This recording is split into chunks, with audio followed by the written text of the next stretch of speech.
Good afternoon, good evening, everybody. It's getting dark these days.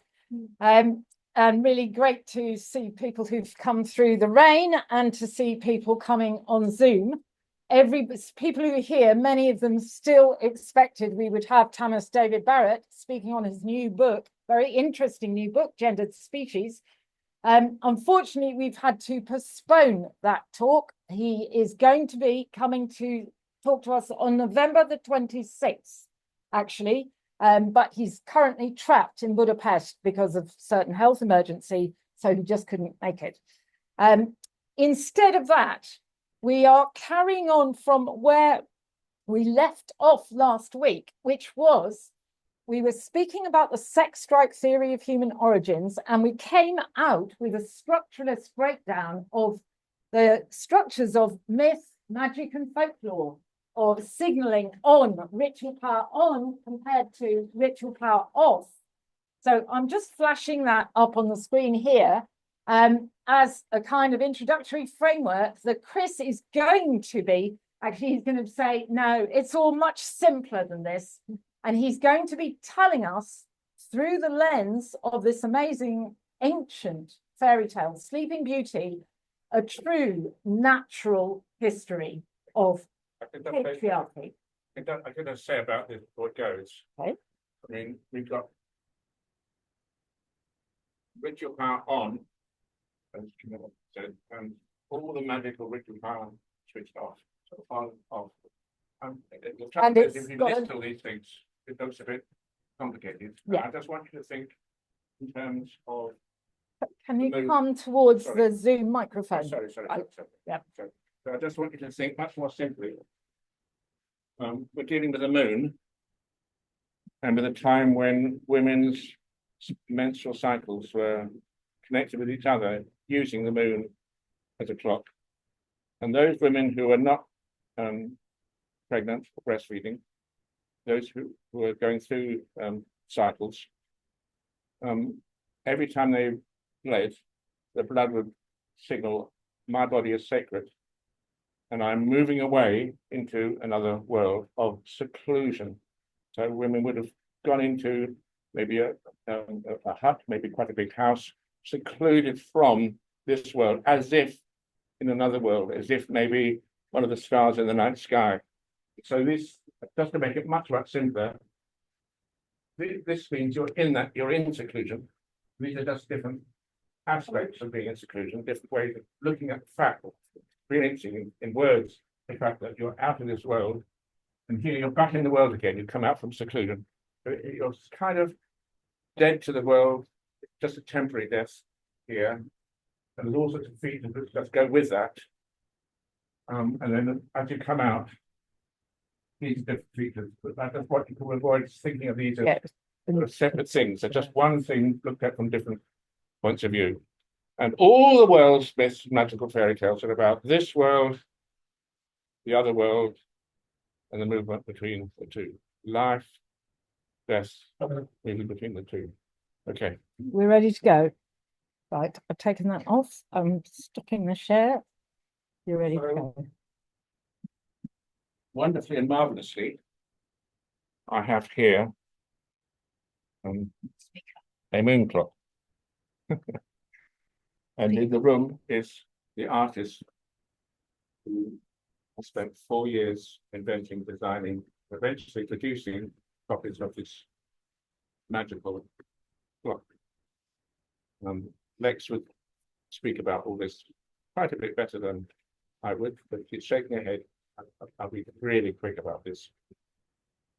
This is a way of, well, one use of this would be to present this as a perhaps rather expensive present for your daughter or any other young woman who is having her first period, in order to celebrate the blessing of fertility, the blessing of a period, as opposed to what's normally felt to be something quite embarrassing and uncomfortable. And of course, the patriarchy treats that phase of bleeding as not just a curse, but the curse. And the idea that Lex has got is that we try to change that all round using this clock More technically, the clock is just a way of putting on your wall and being able to track really, really simply how close your cycle is to the moon, how distant. So what to expect as you go through those changes. Moonclock. Right, now, today's session on myth, magic, and folklore, we're dealing with a fairy tale. And I'm going to read it out. And I think you will really quickly hear that it's Moonclock.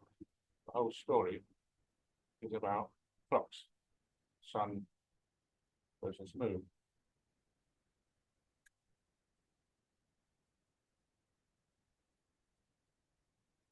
I've got the Brothers Grimm version. And here it's not called the Sleeping Beauty, it's called Little Briar Rose. Little Rose with Thorns. A long time ago, there were a king and queen who said every day, "Ah, if only we had a child," but they never had one. But it happened that once, when the queen was bathing, a frog crept out of the water onto the land, and the frog said to her, "Your wish shall be fulfilled. Before a year has gone by, you shall have a daughter." I'll just stop there to just suggest that the king doesn't seem to be very good at fertility. He's living with his wife, the queen, for quite a while, and he hasn't got her pregnant. Make sure the Zoom can hear you, sweetheart. Don't be Okay, too, okay, come quite close. Okay, so good. the Don't go queen, too far. in order to get pregnant, had to be approached very intimately by a wet frog jumping out of a pool. Okay. What the frog had said come true. Sorry, what the frog had said came true, and the queen had a little girl who was so pretty that the king could not contain himself with joy and ordered a great feast. He invited not only his kindred, friends, and acquaintances, but also the wise women, in order that they might be kind and well disposed towards the child. There were 13 of them in the kingdom, but as the king only had 12 golden plates for them to eat out of, one of them had to be left at home.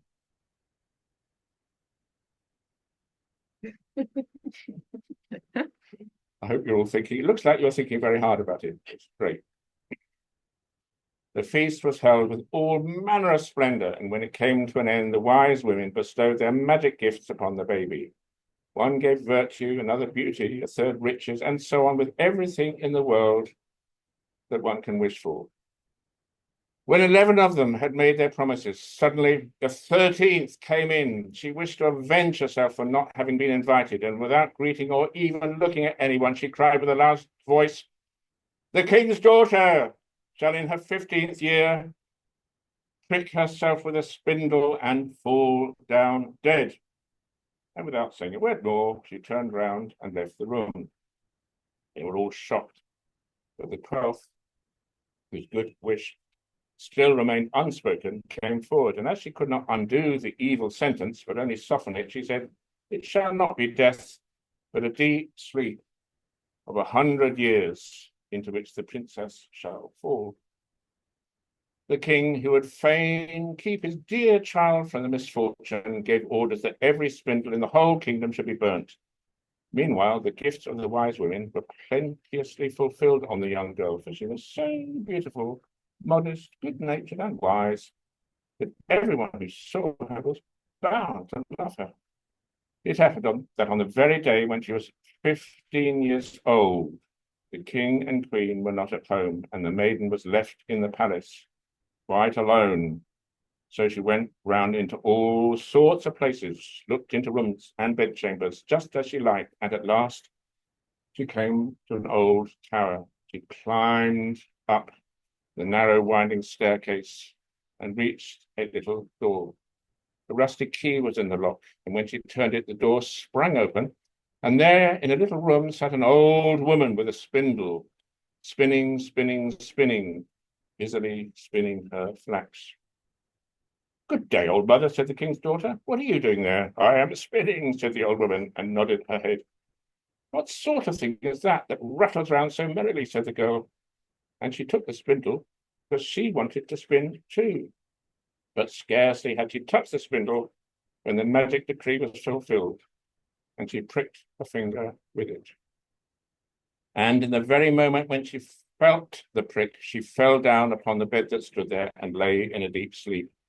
And this sleep extended over the whole palace. The king and queen, who had just come home and had entered the great hall, began to go to sleep, and the whole of the court with them. The horses too went to sleep in the stable, the dogs in the yard, the pigeons on the roof, the flies on the wall, even the fire that was flaming on the hearth became quiet and slept. The roast meat left off fiddling, and the cook, who was just going to pull the hair of the scullery boy because he had forgotten something, let him go and went into a deep sleep. And the wind fell, and on the trees before the castle, not a leaf moved. But around the castle there began to grow a hedge of thorns, which every year became higher, and at last grew close up round the castle and all over it, so that there was nothing of it to be seen, not even the flag upon the roof. But the story of the beautiful sleeping briar rose, for so the princess was named, went about the country, so that from time to time kings' sons came and tried to get through the thorny hedge into the castle, but they found it impossible, for the thorns held fast together as if they had hands, and the youths were caught in them, could not get loose again, and died a miserable death. After long, long years, a king's son came again to that country and heard an old man talking about the thorn hedge, and that a castle was said to stand behind it, in which a wonderfully beautiful princess had been asleep for 100 years, and that the king and queen and the whole court were asleep likewise. He had heard too from his grandfather that many kings' sons had already come and had tried to get through the thorny hedge, but they had remained sticking fast in it, and had died a pitiful death. Then the youth said, I'm not afraid, I will go and see the beautiful briar rose. The good old man might dissuade him as he would, but he did not listen to his words. But by this time, the 100 years had just passed, and the day had come when briar rose was to awake again. When the king's son came near to the thorn hedge, it was nothing but large and beautiful flowers, which parted from each other of their own accord and let him pass unhurt. Then they closed again behind him like a hedge. In the castle yard he saw the horses and the spotted hounds lying asleep. On the roof sat the pigeons with their heads under their wings. And when he entered the house, the flies were asleep upon the wall. The cook in the kitchen was still holding out his hand to seize the boy, and the maid was sitting by the black hen, which she was just going to pluck. He went on farther, and in the great hall he saw the whole of the court lying asleep, and up by the throne lay the king and queen. Then he went on still farther, and all was so quiet that a breath could be heard. And at last he came to the tower and opened the door into the little room where Briar Rose was sleeping. There she lay, so beautiful that he could not turn his eyes away, and he stooped down and gave her a kiss. And as soon as he kissed her, Briar Rose opened her eyes and awoke, and looked at him quite sweetly.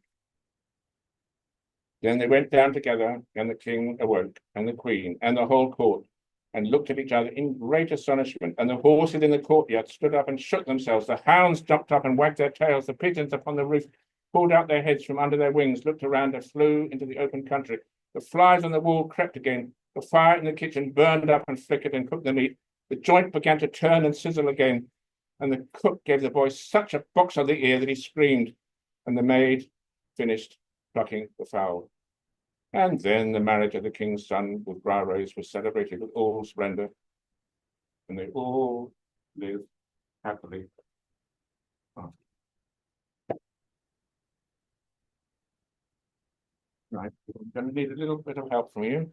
If you had to pick on a motif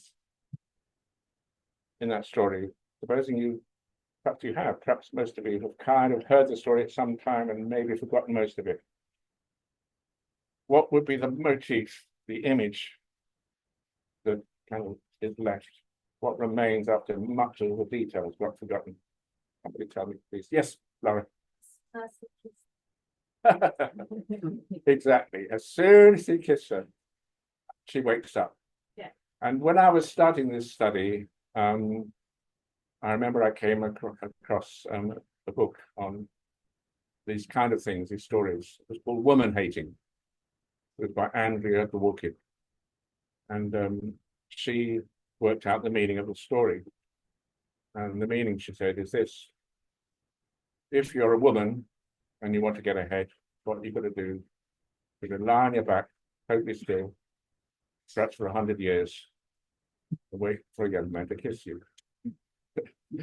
And if you're the young man, no, you've got to be active, not passive. You've got to pick up your sword and stride out and hack your way through the hedge of thorns and conquer your girl. And that's the meaning of the story. Okay. I get it. And I also think that with mythology, every detail counts. And perhaps I should say that I got this from the greatest anthropologist of mythology ever to this day. So in the 60s and 70s, Lord Lévi-Strauss, I mean, I remember over here in England with Sussex University, we just thought across the channel is this unbelievable genius who's working like Einstein. He's applying the principles of mathematics and physics, no longer just to objects, to things, to planets and light and the universe. He's actually applying this method called science to the things which mean most to us, to history, to literature, to poetry, to culture. And he sort of did it all out. But he started writing this incredible, massive work of mythology, science and mythology, 4 huge volumes, studying 1,000 myths from North and South America. And perhaps unlike Andy Dworkin, he warned us, don't worry about meaning too much.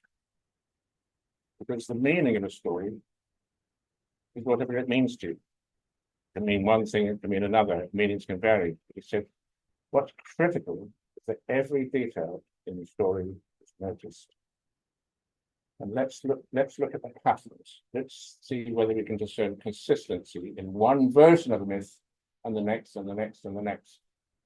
And so he said, when you're looking at a myth, take one version, look at another, and it's a lovely analogy. But imagine it's like looking through some slides. You've got a slide and it's got a few lines on it, and you can't quite look at not enough slides. So you take another slide, and that's great, but the other slide adds a few more lines, and you like another. Now, when you've got enough of them, you're looking through all of them, somehow you can start to see, oh my God, this is a fantastic pattern I'm looking at now.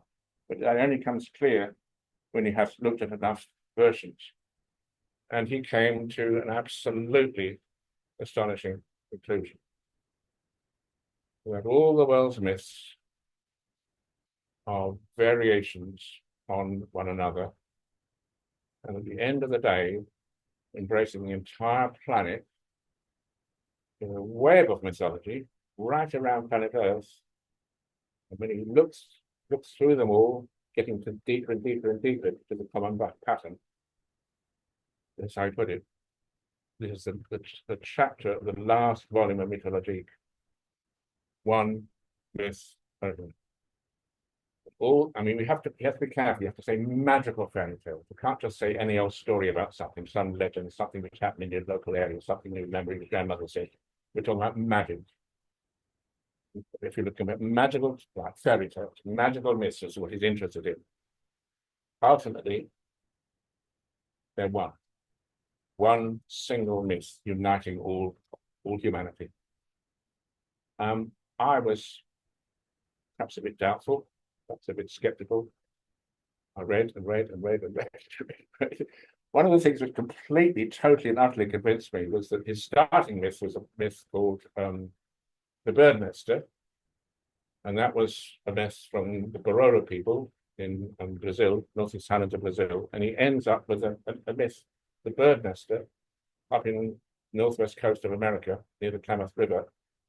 And you can just see the two myths They kind of one's just like what the final myth he ends up with is called Two Moons.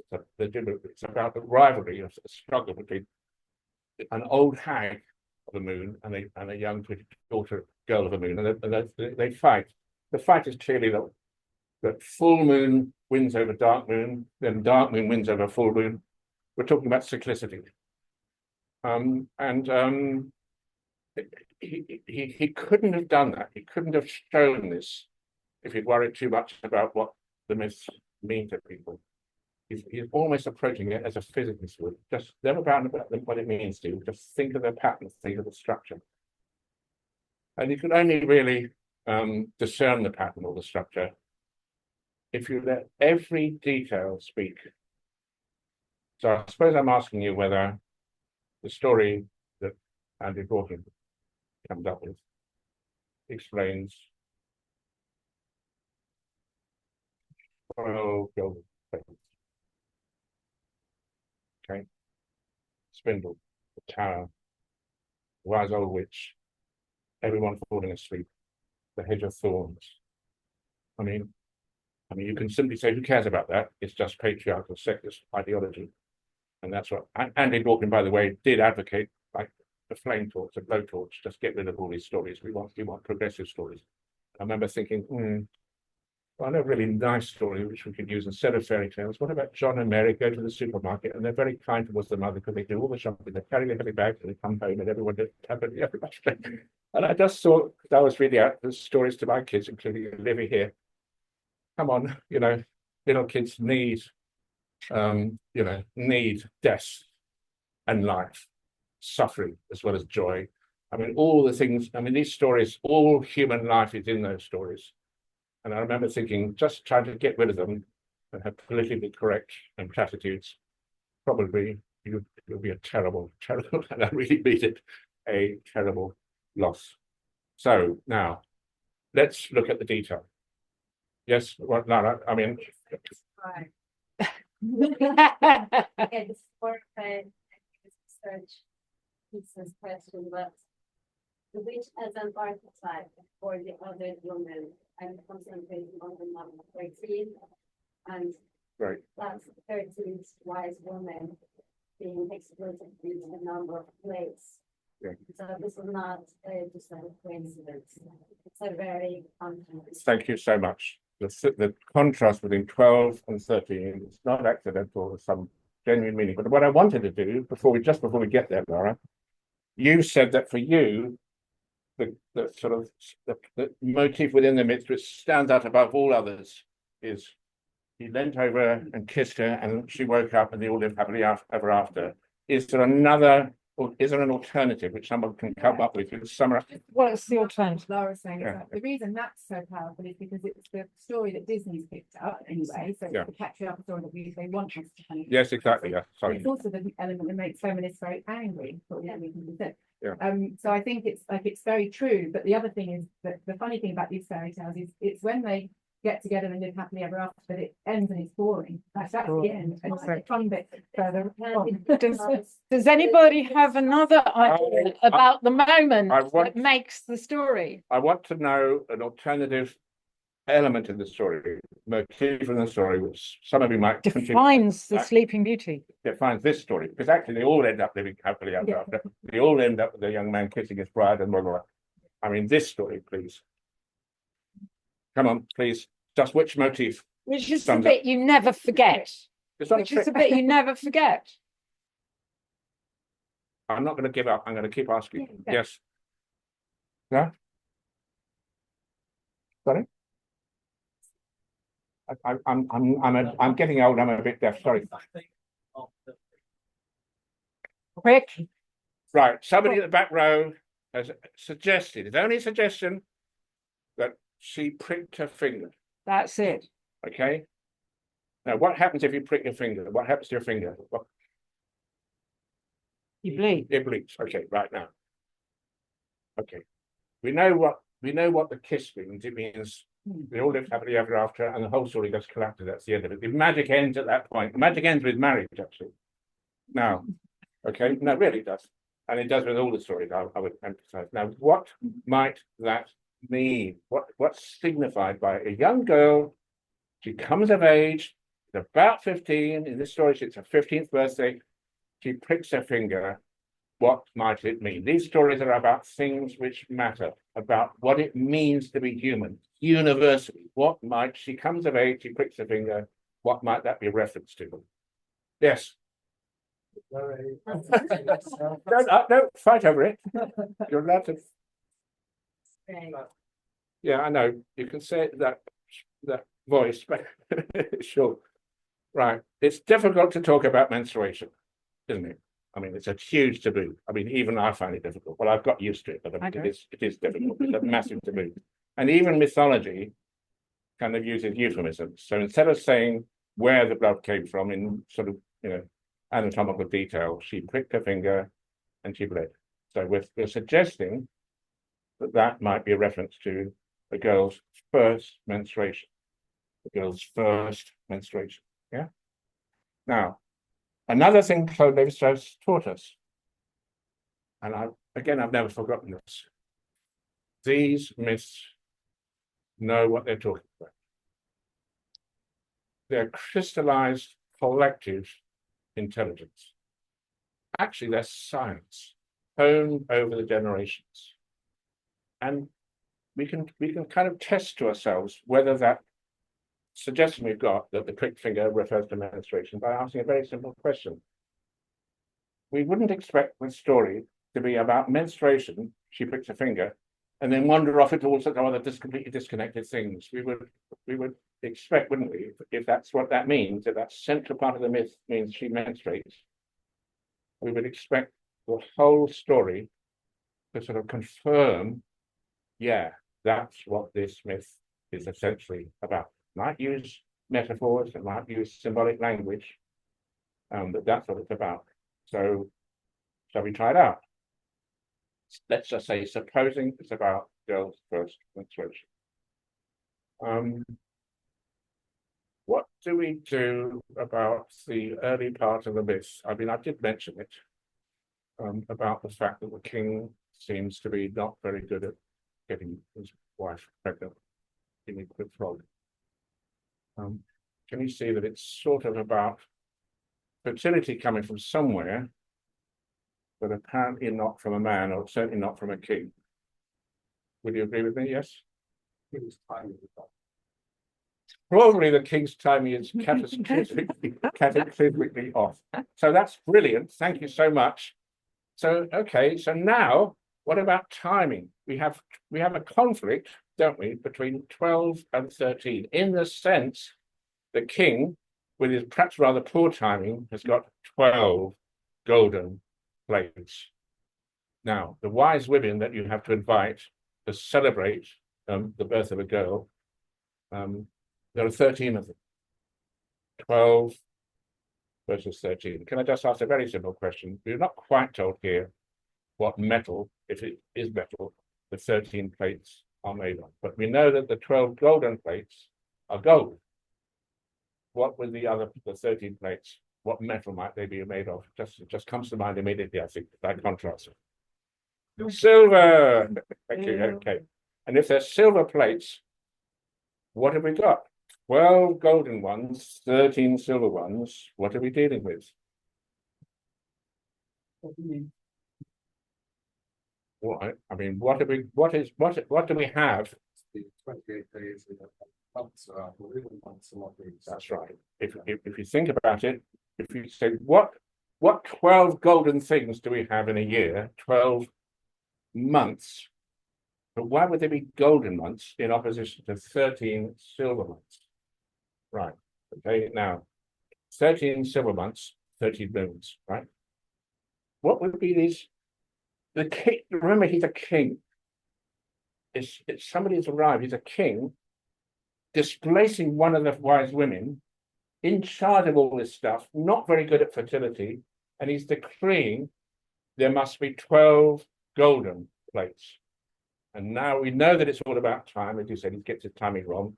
What's the conflict? What's the argument in the story? Who's in conflict with who